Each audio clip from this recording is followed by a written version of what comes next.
Top quality और consistent performance के लिए सिर्फ सिल्वर पंप। टॉप क्वालिटी और कंसिस्टेंट परफॉर्मेंस के लिए सिर्फ सिल्वर पंप, नाम याद रखना।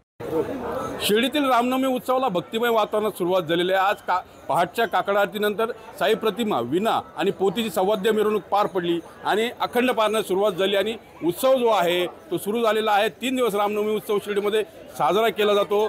एक वेगळं महत्त्व जे आहे ते शिर्डीतील रामनवमी उत्सवाला आहे। साईबाबांच्या हयातीत हा उत्सव सुरू झाला होता आणि त्यामुळे रामनवमीला अनेक शेकडो पायी पालख्या ज्या आहेत त्या शिर्डीत दाखल झाल्या आहेत। तर भाविकांची मांदियाळी जी आहे ती पहाटेपासूनच दिसून येत आहे।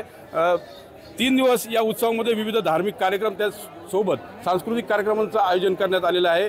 रामनवमी उत्सवाचं हे 114वं वर्ष आहे आणि त्याच अनुषंगाने उत्सवाच्या पार्श्वभूमीवर सौदी अरेबिया येथील साई भक्ताच्या देणगीमधून साई मंदिर असेल, साई मंदिर परिसर असेल, त्याला आकर्षक अशी फुलांची सजावट करण्यात आली आहे। तर विद्युत रोषणाई देखील करण्यात आलेली आहे।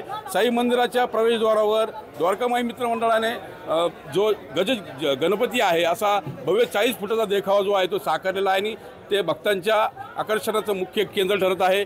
या 3 दिवसामध्ये कुस्ती हंगामा देखील शिर्डीमध्ये ग्रामस्थांच्या वतीने आयोजित करण्यात आला आहे। कारण रामनवमी उत्सव आणि शिर्डीची यात्रा हा जो योग असतो तो बघायला मिळतो आणि भाविकांसोबत ग्रामस्थही मोठ्या संख्येने रामनवमी उत्सवात सहभागी होत असतात।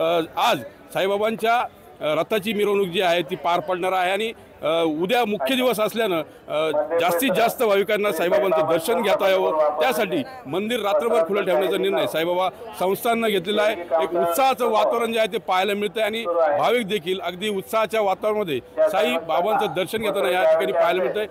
शिर्डी नगरी जी आहे ती साईबाबांच्या नामघोषानं जयघोषानं दुमदुमून गेल्याचं देखील पाहायला मिळतंय। मनोज गाडेकर, TV9 मराठी, शिर्डी, अहिल्यानगर।